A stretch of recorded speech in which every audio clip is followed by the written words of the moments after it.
Good morning. Today I'm going to be making some beer. I've got here is my primary fermenter, and this is probably my secondary fermenter, since I usually don't rack beer to a secondary. I just put it in the primary and go from there. The secondary would help it clear better, but this is a wheat beer, and it's going to get a little hazy when you chill it off anyway. Most important thing, sanitation. We already started with that. I sanitized the primary, the lid, the spoon, the hydrometer, everything that I'm going to be using except for the pots and pans with the boiling water. The boiling water will be taking care of the sanitation there. So let's move this primary out of the way and show you what I've got in my kit. This is a kit from BrewDemon. I do like the Mr. Beer kits. They're just as simple as BrewDemon. But this makes really good beer. One step cleaner, same thing that I've got in that can, a little jar right there. And then here, you got 2 cans of malt extract. What that is basically, if you were to go the whole grain route and you extract your sugars and your malt from your grain that you're going to be using, it's the same thing. It's already in a can, it's already extracted. It totally skips that step, which is a little more involved than I want to be right now. Under the lid is Premier Brewing yeast, 2 grams. I'm not sure if, I don't think there's one under each. Well, there is. How about that? So you can make 2 1-gallon batches if you wanted to, or you can make 1 2-gallon batch, which I'm going to do. It's quite simple. What you're going to have to do is heat both of these cans up in some warm water to kind of loosen up the malt extract in there. It's really heavy, like Caro syrup.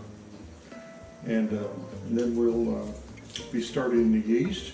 I like to bloom my yeast to begin with before I throw it in there, which means a little bit of warm water, a little bit of sugar, and then it sits, and while we're doing the rest of this, it's going to be activating itself. It makes for quicker fermentation, a quicker start, gives the yeast a little head start instead of just sitting on top of the beer, which you could also do too, depending on your level of patience. Plastic spoon, and I mentioned the hydrometer. Once again, everything has already been sanitized. We'll be taking care of the sanitation of the cans with a little bit of hot water on the outside of them.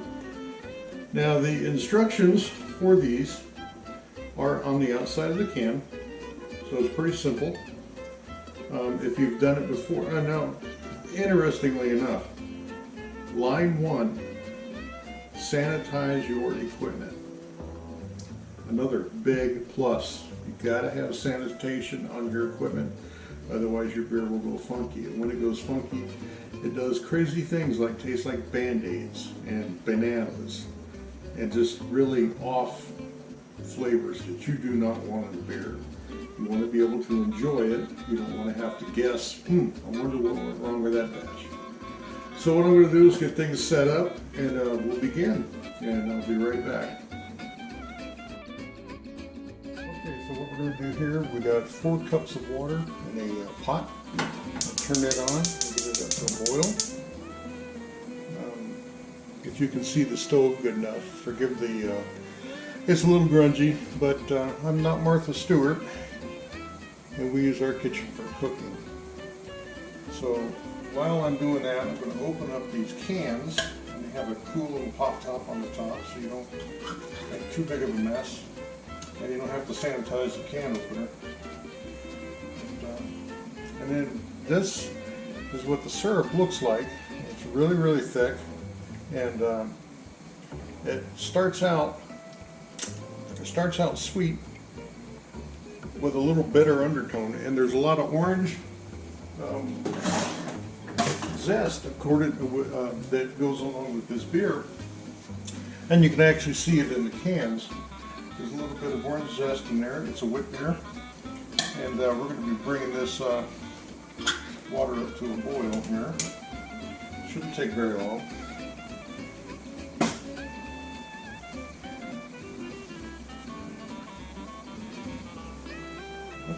is it? Apparently I'm losing my mustache or beard or something because I keep dropping hairs into it. But we pull them out as we see fit. I'm just kidding, I'm not dropping hairs. They're just little grunge. But this is going to come up to a boil, and it does so fairly rapidly, so I love this gas stove. And then we'll be mixing in these two cans of malt extract. And I'll be getting my spoon ready because we're going to be stirring this. Now when you put this in there, once you get this water up to a boil, then when you stir this in, take the water off the heat, or take the flame off the pot, because this stuff can scorch to the bottom of the pot. You really don't want that to happen because it turns into a vile mess once you do that.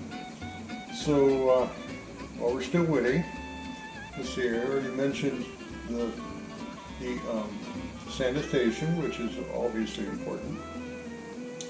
And then if you do have, it's getting pretty hot.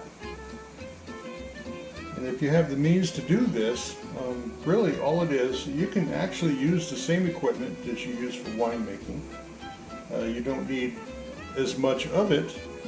Basically, beer is a spoon of water and a little bit of yeast.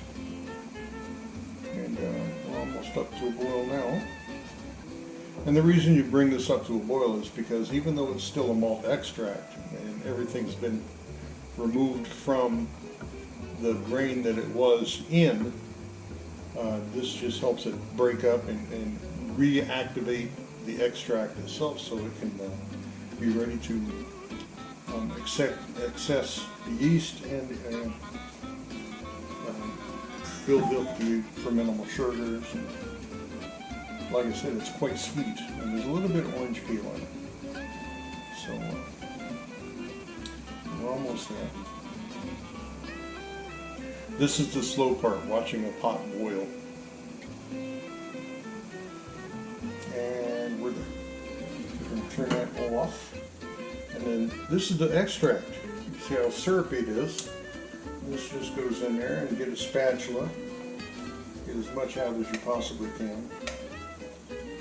And then if you want to, and if the spatula isn't enough, you can add a little hot water to the can and put that in there. As long as you don't go hog wild and fill the can entirely with hot water and throw off your final volume in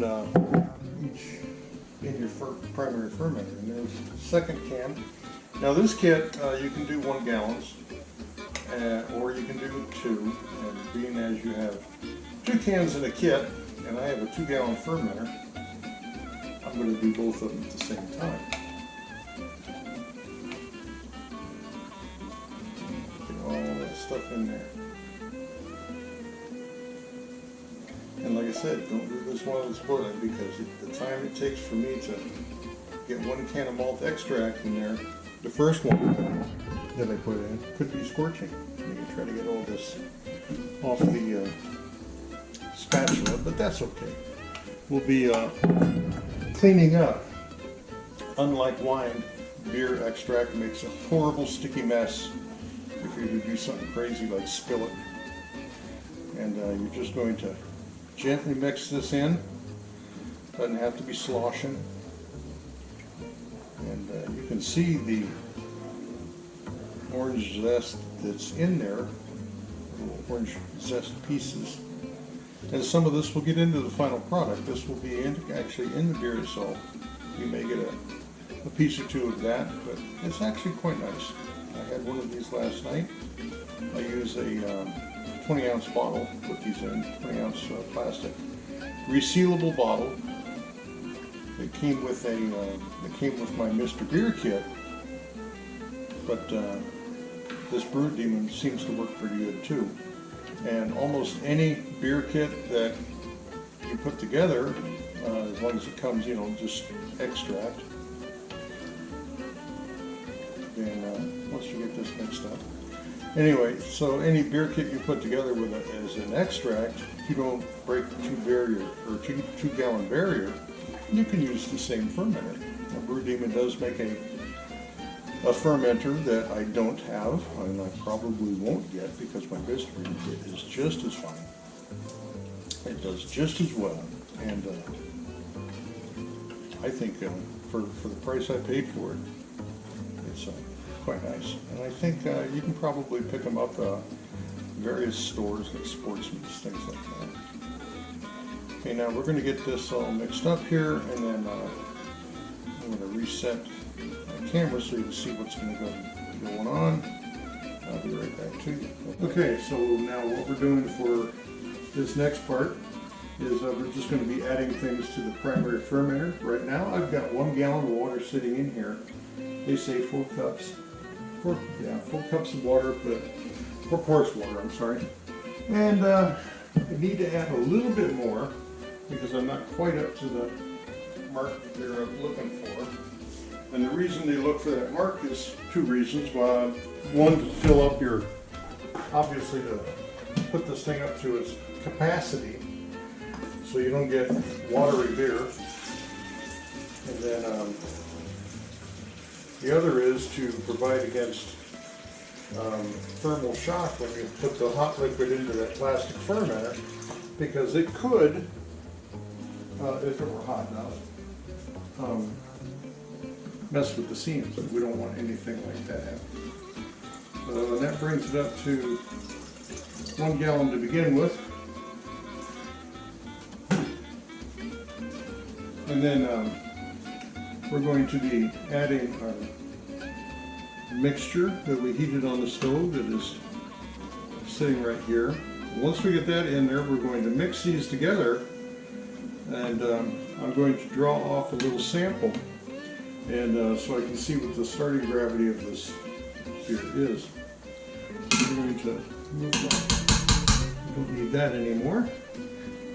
That goes into the sink with my sterilizing solution. And then this, if I don't make a mess, hopefully I don't. If I do, I clean it up. This goes into the primary.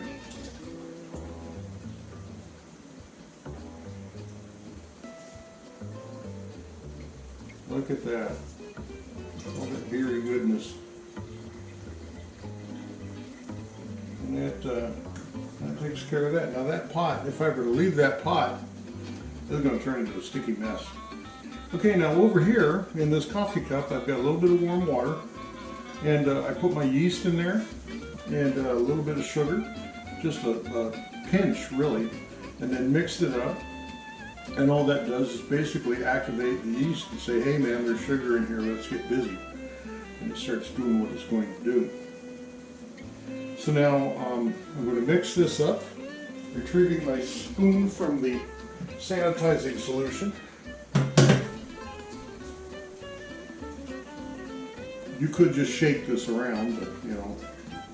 And the reason for mixing on something like this is to incorporate the hot that you put in there to the cold water that was in there.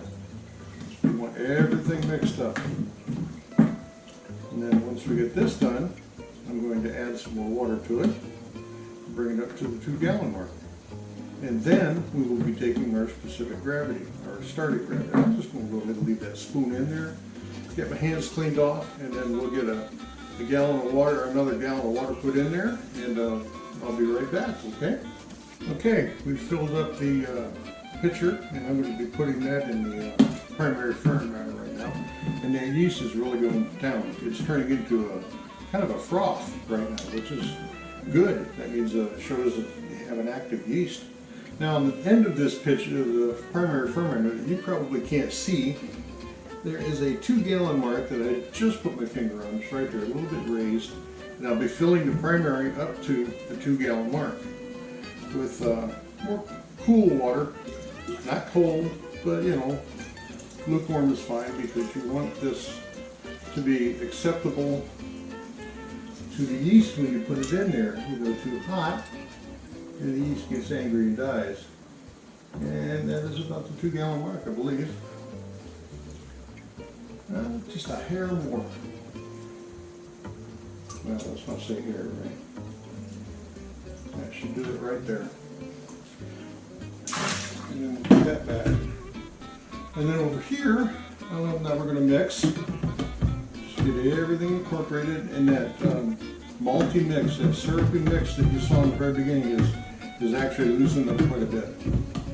So you don't have to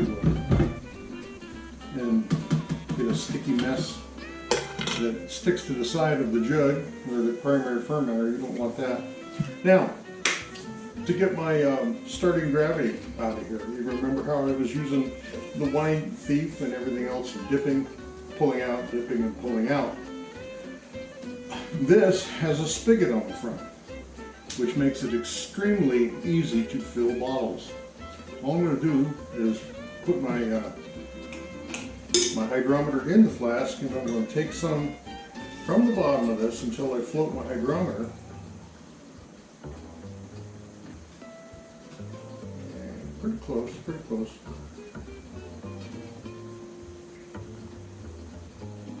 Don't want to go crazy with it. All right. Now our hydrometer is floating, and we do get a little bit of bubble on the outside of it. It's not to worry. Give it a little spin to make sure it releases, and you get a pretty accurate reading. For beer, this is at 10, I want to say 1030, but I can't really see it that well. It would be that. Now, wine is going to be higher in specific gravity to start with, because it's a lot more sugary than beer is. So this is probably 1030, I'm going to call it 1035, it's in between. So, and that is about right. The beers that I've made before have come into that same range. Now this is going to go back in here. I'm not even going to taste it because I already know what that tastes like. Alright, and then I've got my yeast has done its thing over here. It's going crazy. So I've got a little spoon just to give it a final stir, kind of be able to get everything off it. And it's a foamy white mess. Oh, and it smells like French bread. That's really good. And then this just goes in here. And once that's mixed, and you don't have to mix it any more than you already have, because I'm going to slosh it a little bit as I'm taking it back to the closet. And then you put your cap on it and your airlock. Now this cap and this primary fermenter are built in a, right here there are two little gaps. And this is enough to create an airlock without having to drill anything into the cap. Now yes, I probably could get a gasket in there and totally seal this off so it, you know, I'd be able to see the fermenting going on, but that's a little more involved than I want. This is really simple, it's really easy, and makes a really great beer. So you just throw this cap on there, give it a cinch, and then this is ready for the closet for a couple of weeks. 1 week, 2 weeks. When the fermentation stops, you'll have a little bit of dregs on the end. You'll be able to see it. The yeast has done its thing. It's built up its cake, and then it's gone back down. Everything starts floating toward the bottom on your yeast cells and everything else. Now, being a wheat beer, you're going to have a little bit in there. But I think this time, what I'm going to do is I'll probably be racking from here to my wine bucket, which is another 2-gallon vessel, and then probably put it back in here while keeping everything sanitary. Not too worried about the carbonation because it's going to lose a little bit anyhow. There are priming sugar, well they call it priming sugar, it's really more of a malt in a pill form that I put in the bottles, and as we go along I'll show you how that works.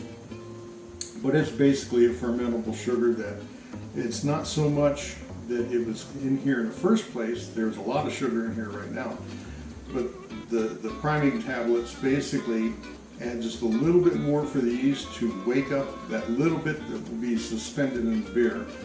And then it will create the carbon dioxide that everybody likes with beer. And it turns out really, really well. I've had this one batch has already made 6 or 7 bottles, 8 bottles maybe. And I'm really pleased with the result. And by showing you this, that in the hopes that you can go out and find a good Mr. Beer Kit or BrewDemon, or there's many of them on the market out there. All you have to do is look. Internet's a wonderful tool. So that's it. We'll put this back in the closet and let it do its thing for a couple of weeks, and then we'll see you back here. All right? Take it easy. All right. A quick look at my wine. This is the white wine that I did. You can see it's clearing up really nicely. It's almost crystal clear. It still has some leaves on the bottom, so soon we'll be transferring that to back to the brewing bucket, and then back into the carboy, and then we'll be bottling it. So just thought I'd let you guys see a quick shot of that, plus the beer that you probably can't see. There's the keg, sits right there. I just checked the level, and looks like it's doing good. And this is the red that I've already got bottled up and hanging out. And yeah, so next weekend, I believe, is the wine extravaganza. See you then. Good morning. What we're doing today is bottling beer. I was going to transfer this to a secondary and let it clear out a little bit more, but it is actually pretty clear for the type of beer that it is. It does have a little bit of sediment in it. When I moved it out here, of course, I let it sit, and it's going to be sitting for a little while longer before I actually start putting it in the bottles. But I thought I'd go ahead and show you the prep up to that. What I have here are 25 ounce or 24 ounce PET bottles. They're vinyl PET. I don't know what that is. Anyway, and they're resealable, so you can use these over and over and over again as long as you clean them. And that's the key, is to clean after you pour a beer out of there. Is rinse that bottle out and set it upside down. Let it drain well. But before you put more beer into them, of course, sanitize everything. I've sterilized all the bottles, and I've got some over here that I'll be using today, plus the caps.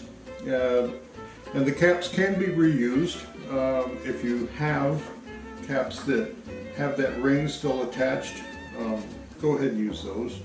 If not, use the ones that you got off the bottle. Just make sure to tighten them down.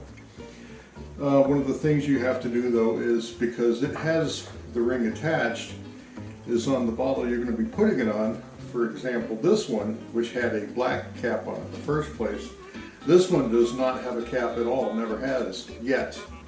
And that's the one that you can take, your caps with the ring attached, the separation ring at the bottom, and you can screw those right on there and everything's just fine. But the other ones, if you were to take that and try to put that down over the top of the existing ring here, it would bind up. You probably wouldn't get a good seal on your beer, and therefore you wouldn't get a good carbonation. It would leak.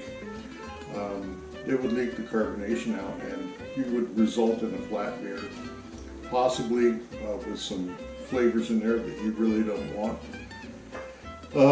As far as letting bacteria in, it probably won't do it, because the CO2 pushing out until it gets to a point. I mean, if you're doing any aging of these beers at all, there's a point to where the CO2 stops coming out and things can be attracted into the bottle, especially if you have a high to low temperature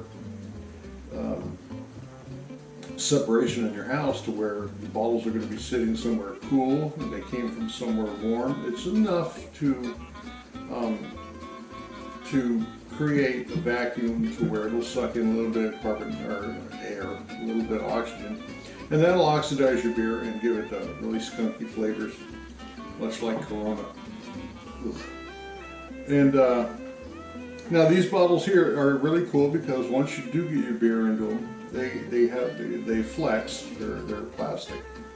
They flex, and you can tell the carbonation on your the beer is good, or do you have a seal or not.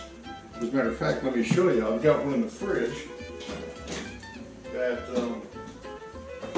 I put in there a couple of days ago, and you can see on this one here the flex you can get on a bottle. And you can, if you have that bottle capped and it's full of beer and you get that flex, you know you don't have a good seal. Even after you fill it and just put the cap on it and it really hasn't built up any carbonation yet, you're not going to get that kind of flex. What you need is something with a firm side like that doesn't flex, and that's been chilled for this. I think this is going on 2 days now. This is the same beer that we will be bottling today. I thought it was really good, so I ordered 2 more kits. Unfortunately, I don't have enough bottles, so I have to wait for 1 kit before I even think about starting the second one. But that's okay. It's there for when I need it, and the kits keep very well. They're in cans. And so we're going to let this sit a little bit longer. I have to go get some wine bottles for our white wine that we will be bottling tomorrow. And when I get back, then we'll go ahead and I'll show you how to transfer your beer into bottles, and we'll get that going. All right? Stick with me. Okay, good morning. We're back.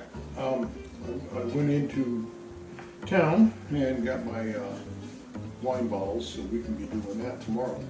Now today, what we're going to be doing is bottling Witbier. And I had mentioned taking off the rings. Now I left this one on the bottle because this is going on with a cap that's been pulled off before, so it's not necessary to remove it. You can, you don't necessarily have to.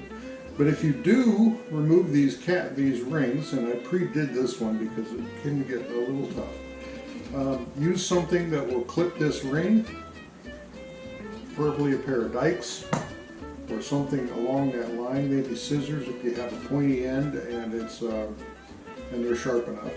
Don't use a knife. It can do a couple of things. You can puncture your hand, or you can puncture your bottle, and because these are plastic and they are tough, but they're not that tough. So once you get that clipped, you just pull that ring off, and that will be going into the garbage or on the floor so the dog can eat it. I'm going to be putting it on the floor for the dog. And then simply you got a bottle, and then you got a bunch of caps. Now into each of these bottles we're going to put what they call, a lot of people call them priming drops. You could use a little bit of table sugar in each bottle, according to the size of the bottle, how much you're going to be putting in there. I don't like using table sugar because it puts a kind of a sour taste to the beer. It turns out more acidy.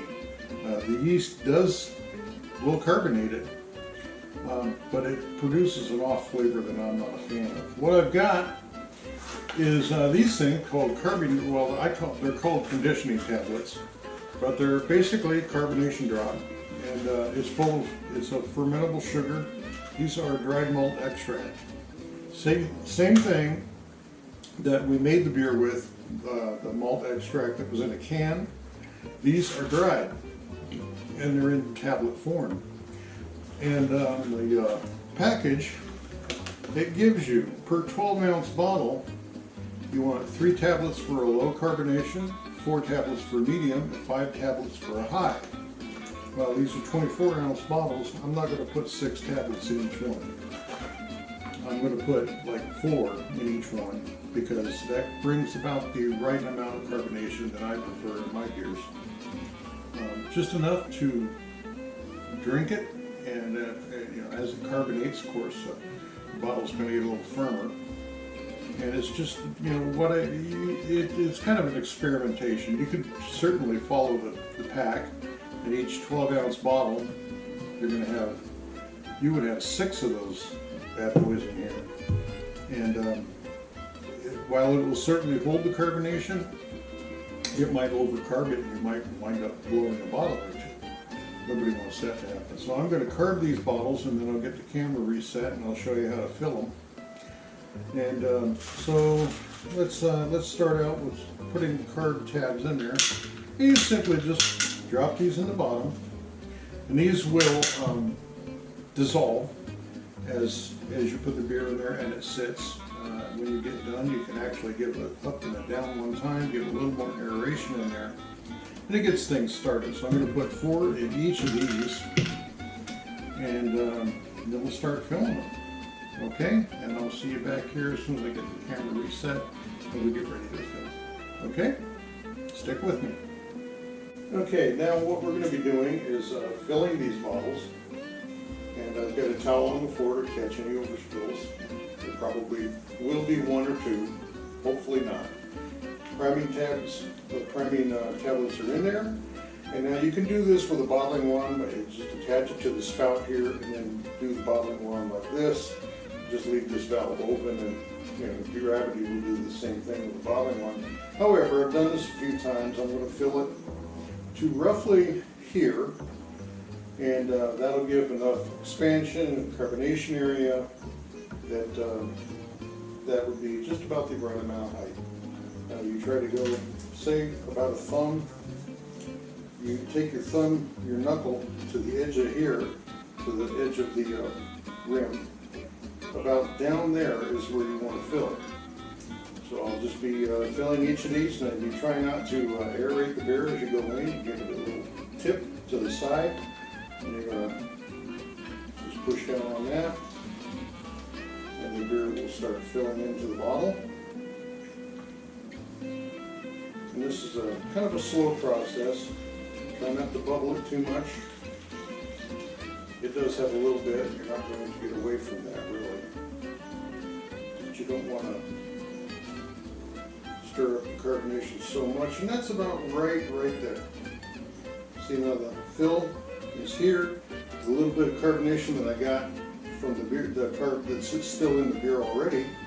And that will be just about right. So do that, and you put that one off to the side. Now I will be capping these, but it won't be until after I get them all filled. Once again, everything has been sanitized. The caps have been in my sanitizing solution. Now they're sitting here on a towel. And we'll be putting those on here in just a minute.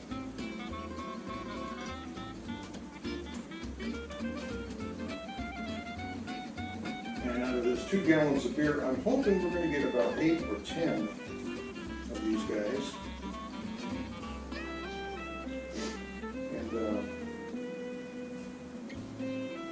You could watch this over and over, but I think after this one here, go ahead and fill the rest of them and I'll reset, and we'll show you what's going on with the rest of the process.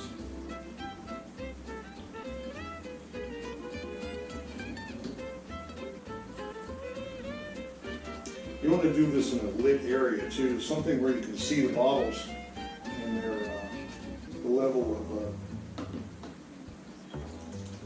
level of your beer going in there. You don't want to overfill. It does make a sticky mess. Just like when you spill beer on a regular basis, you know. It'll create a sticky mess, and nobody likes the smell of spilled beer all over the place. But that's part of the fun of doing this. You do this and you clean your equipment, and it seems like a long drawn out process, but the cleaner you keep things, the better your beer is. So we'll be back here in just a minute. I'm going to fill the rest of these bottles and we'll show you what's going on, okay? Okay, what you're looking at here now, this is what I've got left after I've done the filling. And it looks like I got 10 full bottles out of it. In the very bottom of it, you can see the dregs. What's left of the dead yeast cells, a little bit of beer in there. And I probably could drag another bottle off there, but it will be most likely filled with a lot of the dead yeast cells and everything else. We don't want to do that. So what we'll do now is we'll get ready to show you the capping process.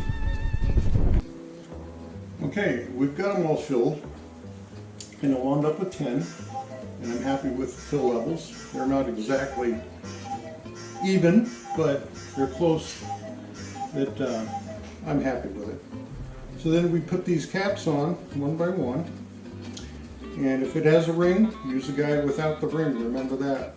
And the key here is dry hands again, because you cannot tighten these things down with wet hands. Get it as tight as you want, but once, just like that. And then the rest of them, the same. You just repeat the process. Crank them down. If it's got a ring, that's cool. If not, just make sure you get them as tight as you can. That's what keeps the carbonation in. And you tip each one like that. And these caps are caps and bottles are both available at your homebrew place. You can buy them online. You can go to, I believe Cooper sells them. Anybody that sells Mr. Beer products, any good homebrew shop will probably have these caps and these bottles. I enjoy them. They're easy to use, easy to clean, and they last quite some time. This is probably the fourth beer that I've put in these things, and I'm pretty happy with them. The beers that I've made anyway. And the homebrew shop for me is a half hour away, and it's just real simple to run down there and pick up what I need.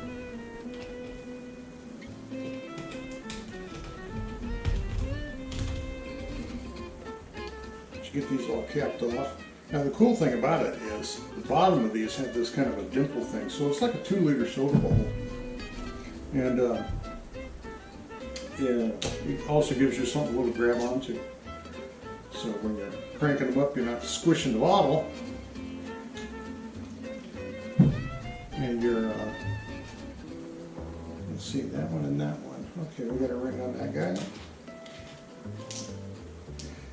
And just like any 2-liter bottle, these caps and rings, they separate when you open the bottle and pour it back out into your favorite beverage container. And that's all there is to capping, and that's basically all there is to making beer. It is so simple. Now, the best part about this is uncapping. I have here a chilled wheat beer that I've made. My purloined glass from Boston's, and crack this. It's got a little bit of carbonation in it, which sound I like. And we'll be pouring this, and I'm really happy with the way these turned out.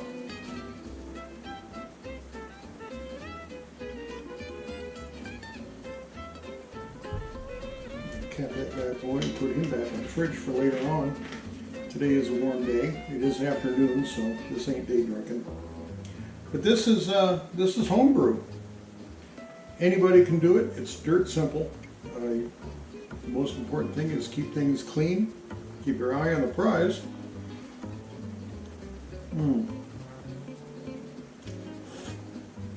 Oops.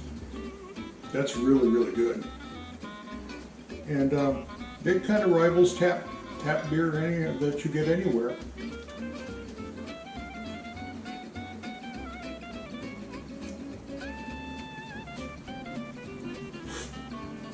So I encourage you, try homebrewing.